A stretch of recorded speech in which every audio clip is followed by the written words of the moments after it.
গৌৰৱ গগৈ বা কংগ্ৰেছৰ মানুহবিলাকে মিয়াৰ ভোটক লৈ পাগল হৈ আছে। তেওঁলোকে নতুন এটা শ্লোগান দিছে, মই এইমাত্ৰ ৰাতিপুৱা পঢ়ি আহিলোঁ, আগত দেখা নাই, নতুন বৰ অসম।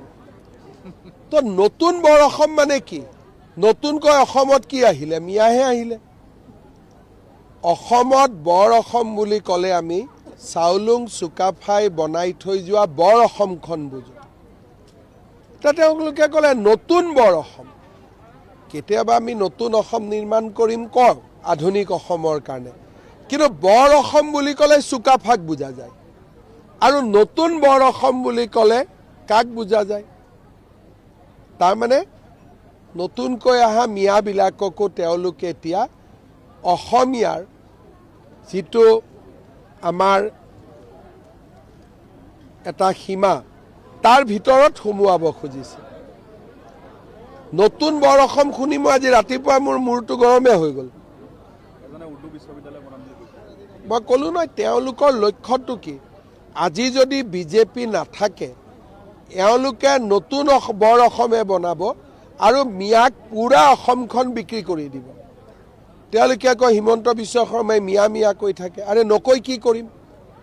আমাৰ সত্ৰ দখল কৰিব, আমাৰ মাটি দখল কৰিব, লাভ জেহাদ কৰিব, ফাৰ্টিলাইজাৰ জেহাদ কৰিব। তো আমি নকৈ পেলাই কি কৰিম? সেইকাৰণে মই ভাবোঁ যে অসমীয়া মানুহে আজি বুজি উঠিছে, আমি একত্ৰিত হ'ব লাগিব। যেনেকৈ এভিকশ্যনত আমাক ছাপৰ্ট দিছে, বিদেশীবিলাকো ৰাতিপুৱাই সদায় 10জন 12জনকৈতো খেদি আছোঁ। এতিয়া যিহেতু সুপ্ৰিম কোৰ্টে ডিচিক অধিকাৰ দিলে বিদেশী খেদা, ভৱিষ্যতে বিদেশী বহিষ্কৰণো বাঢ়ি গৈ থাকিব। अरे वो कौन है हर्ष मंदर? ये ऐसा हर्ष मंदर मैंने जीवन में बहुत देखा। ऐसा हर्ष मंदर वो व्यक्ति ने असम में आके एनआरसी को बर्बाद किया। अगर मैं रहता था ना, ये हर्ष मंदर को मैं सिखा देता था। अभी भी वो मेरा ऊपर केस दिया है ना, तो आप देखिए हर्ष मंदर का ऊपर कितना केस गिरेगा।